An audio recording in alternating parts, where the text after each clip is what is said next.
Hello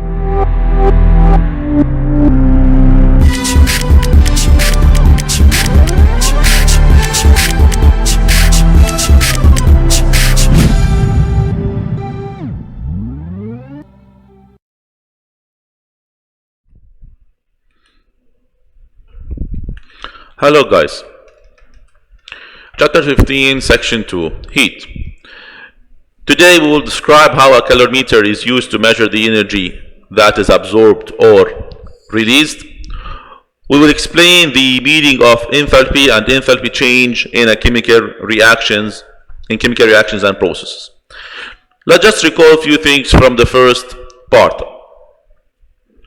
In the first lesson, we explain energy. We said energy is the ability to do work. Energy has two forms, kinetic and potential. We said also that energy is conserved. It means that energy cannot be created or destroyed. Energy can just change from one form into another form. Also, we said that heat is the energy that transferred from a warmer into a cooler object or substance. We said that heat is, there's different units for heat. The SI unit for heat is joules, but there's other units such as calorie, nutritional calorie, or just calorie. If it is, don't forget, if it is capital C, it's nutritional calorie. Moreover, we said that heat can be calculated using the following formula: Q equal mc delta T. Q is the amount of heat absorbed or released.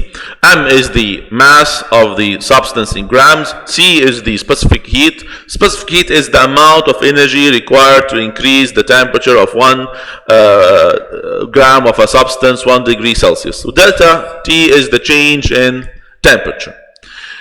Have you ever wondered how food chemists they obtain the calories, calorie information that appears on a packaged food like these two? The answer simply with a calorimeter. A calorimeter is a device, insulated device, that is used to measure the amount of heat absorbed or released during a chemical or a physical process. There's two main types or two kinds of calorimeter: the foam cup calorimeter and the bomb calorimeter.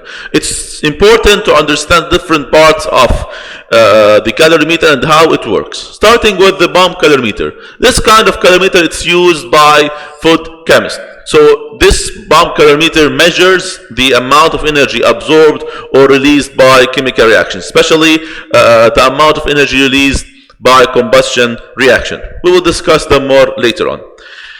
Now, what are different parts of this calorimeter? First of all, this calorimeter is an insulated container. Inside this container, we have a steel inner chamber that is used to put inside it the sample. This steel inner chamber is called the bomb, as you can see. Now, surrounding this bomb is water. The water will be used either to absorb the energy released by the sample in a combustion reaction, for example, or the water will provide energy to the system. Moreover, we have here wires that provide us with the spark needed to initiate a reaction. Here there is a stirrer. The job of this stirrer is to ensure that the temperature everywhere here inside the calorimeter is uniform, and finally the thermometer, which is used to record the temperature before and after the chemical reaction.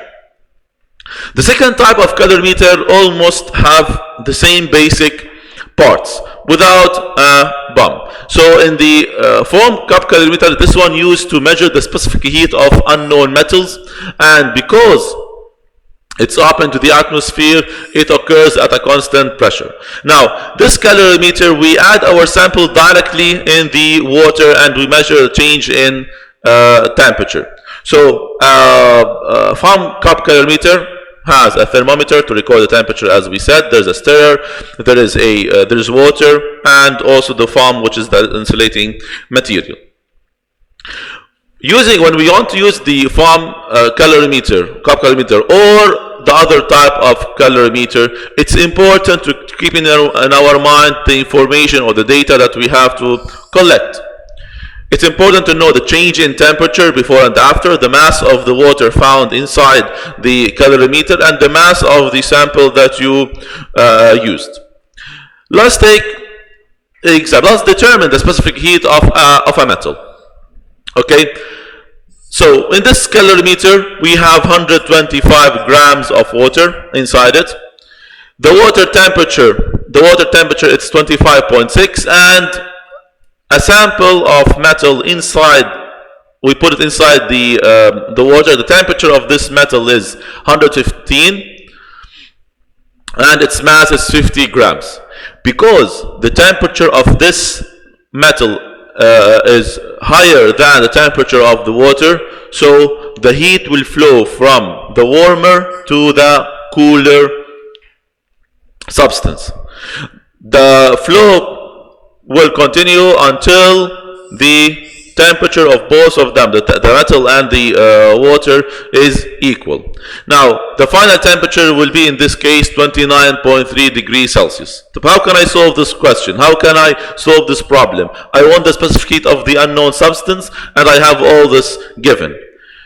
It's so simple to solve it. The first step we have to do is to calculate the amount of energy the water absorbed, because we have the mass of the water, we have the temperature of the water, and we have also the specific heat of the water. It's easy to find the amount of energy the water absorbed, gained. After finding the amount of energy the water absorbed or gained, the amount of energy lost by the metal is equal to the one gained by the water. The difference here is just the sign, because the metal will lose its energy while the water will gain energy. These are the given. So we have the mass, as we said, we have the initial temperature, we have the final temperature, we have the specific heat. So first step, find the energy of the water, the amount of energy absorbed by the water. Q equal mc delta T. The mass of the water, 125 grams. The specific heat is 4.184. The change in temperature, is T final is 29.3, while T initial is 25.6. We just subtract them, T final minus T initial. The answer will be, if you multiply them, it will be 1935.1 joules. We have now the amount of energy absorbed by the water. The second step, the amount of water the metal has is equal to negative the amount of energy the water has. So this one, we just found it, it's 1935.1 joules, while that for the metal, we follow the formula, mc delta T. The mass is given, 50 grams, we know it. The C is unknown. The change in temperature, the initial temperature and the final temperature, here 115, and the final temperature is the same like the water, 29.3, equals negative 1935.1. So the amount of energy the metal, the specific heat of the metal is equals to 0.45 joules per gram Celsius. This is the amount of, this is the specific heat of this metal. As we said, we found it using the calorimeter.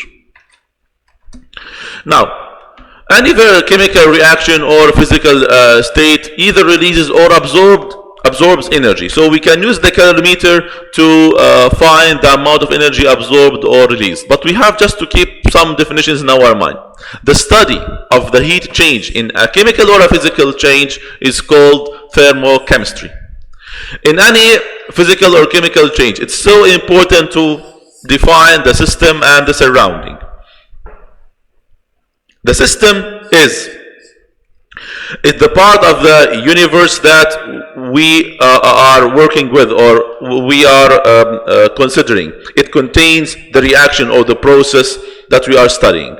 The surrounding is everything else, everything outside the system. The system with the surrounding makes the universe. Now, if you have a certain reaction or process, if the heat flows from the surrounding into the system, in this case we have an endothermic reaction. So,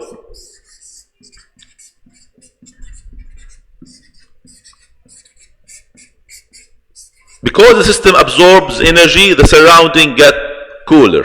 Now, exothermic reaction, it releases the energy. The energy flows from the system into the surrounding. So in this case, the system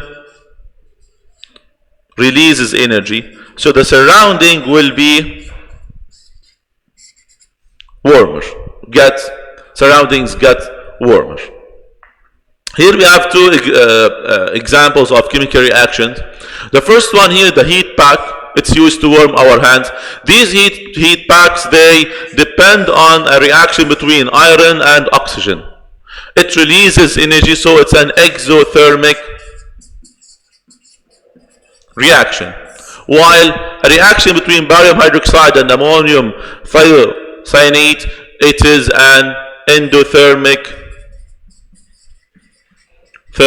reaction. So as we said, some reactions absorb energy like this one, the endothermic, and others they release energy like this one, the heat pack, the reaction in a heat pack.